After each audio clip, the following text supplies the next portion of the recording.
The first thing I remember seeing was the bright lights of the ambulance, clashing hard with the heavy darkness resting against the brownstones, quickly followed by the scream of the sirens mixed in those of my own father.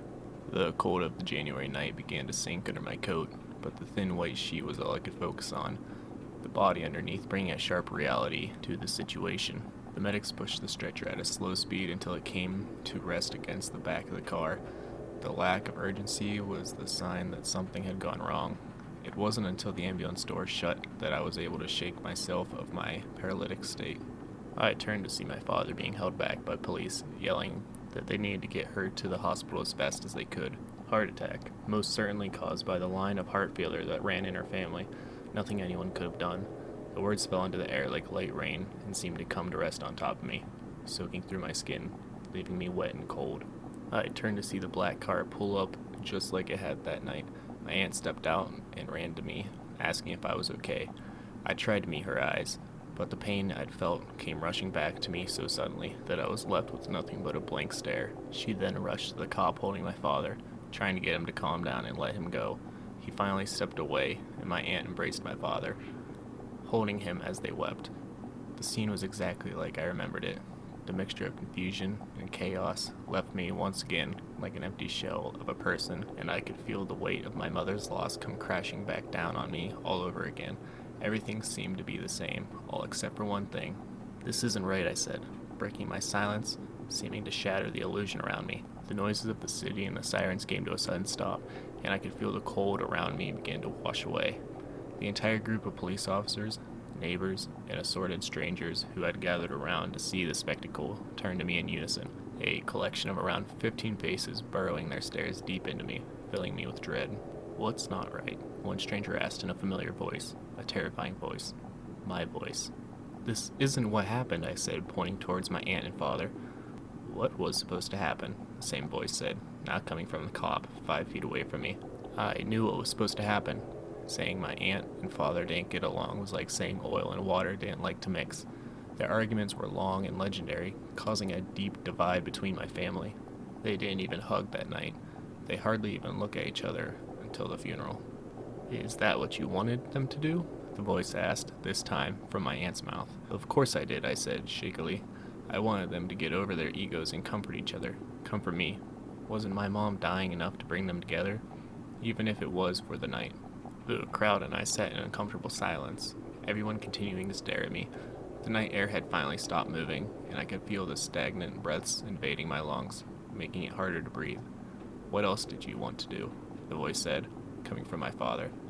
I looked to see the ambulance had stopped moving, its body froze in time. I walked slowly to it, reaching for the handle of the door. Though I couldn't see all of them, I could feel them moving slowly in behind me, seeming to envelop me in their mass. The door hinges creaked as I pulled them open, revealing the medic sitting inside, staring at me with the same empty look. "Is this what you wanted to do?"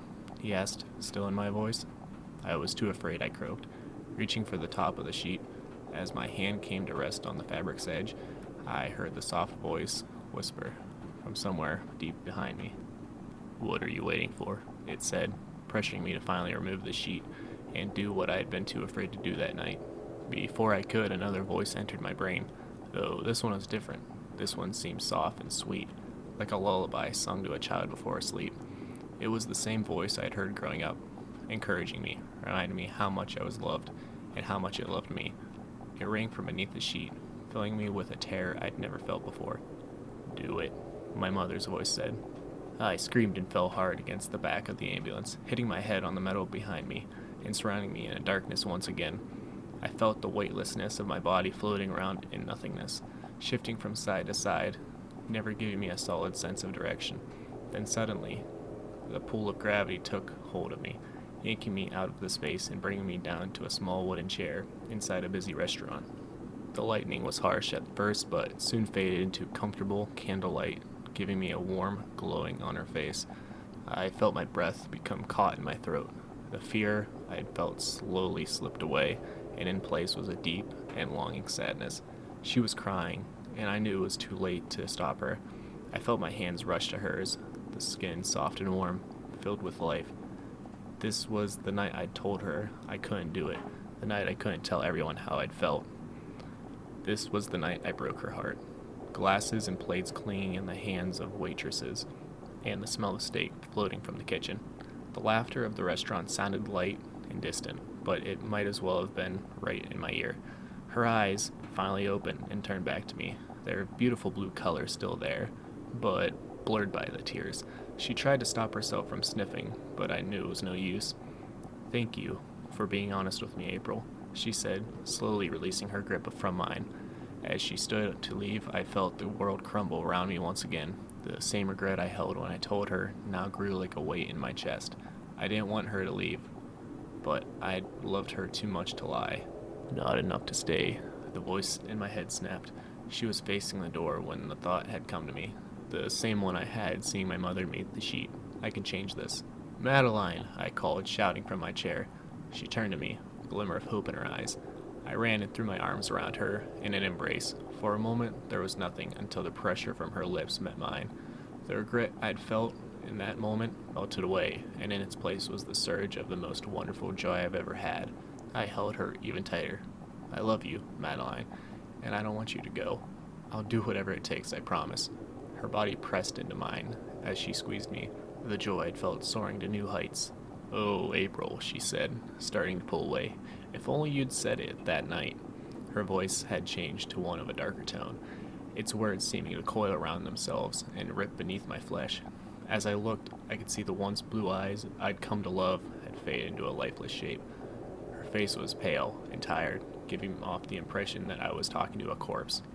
"But you didn't, did you?" It toyed in a mocking tone. "Well, what is this?" I asked, the fear rising back inside of me. It smiled and shook its head, its eyes never leaving me. "You can't just change what you did. That's cheating." Its hands moving up and gripping tightly on my neck, pushing me back and pinning me against the wall. I tried to fight back, but it was no use. My body felt weak and useless against its grasp.